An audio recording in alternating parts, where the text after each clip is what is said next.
আসসালামু আলাইকুম রহমতুল্লাহি ওয়া বারাকাতুহু। সম্মানিত দর্শক বন্ধুরা, আমি আজ আপনাদের সামনে আলোচনা করব এশা ও ফজরের নামাজের ফজিলত। তো সম্মানিত দর্শক, সেই ফজিলত সম্পর্কে জানতে আমরা ভিডিওটি ধৈর্য সহকারে শেষ পর্যন্ত দেখতে থাকি।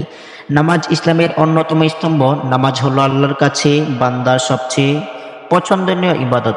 প্রতিদিন 5 ওয়াক্ত নামাজ আদায় করা সবার জন্যই অবশ্য পালনীয় বা ফরজ ইবাদত। এর মধ্যে এশা ও ফজরের নামাজের বিশেষ ফজিলত বিভিন্ন হাদিসে বর্ণিত হয়েছে।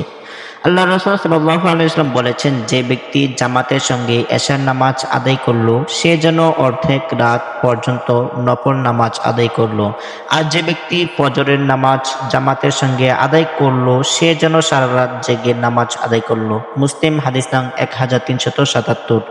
অন্য বর্ণনায় এসেছে, যে ব্যক্তি এশা ও ফজর জামাতের সঙ্গে পড়লো সে যেন সারা রাত দাঁড়িয়ে নামাজ পড়লো। মুসলিম, হাদিস নং 656।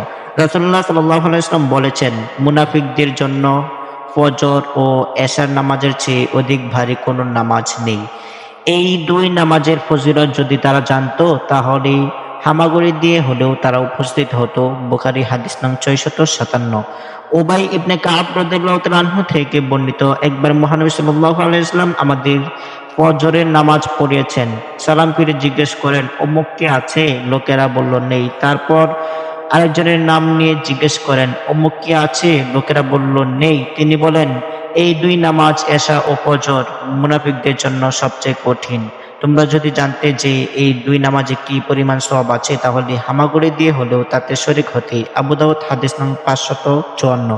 তো সম্মানিত দিনী ভাই ও বোনেরা, আশা করি আপনারা আমাদের এই ভিডিও থেকে কিছুটা হলেও উপকৃত হয়েছেন। যদি আমাদের এই ভিডিওটি আপনাদের কাছে ভালো লাগে তাহলে আপনারা লাইক, কমেন্ট এবং একটি শেয়ার করে দিবেন, যাতে অন্য মুসলমান ভাইও আমাদের এই ভিডিও থেকে উপকৃত হতে পারে। আসসালামু আলাইকুম ওয়া রাহমাতুল্লাহি ওয়া বারাকাতুহু।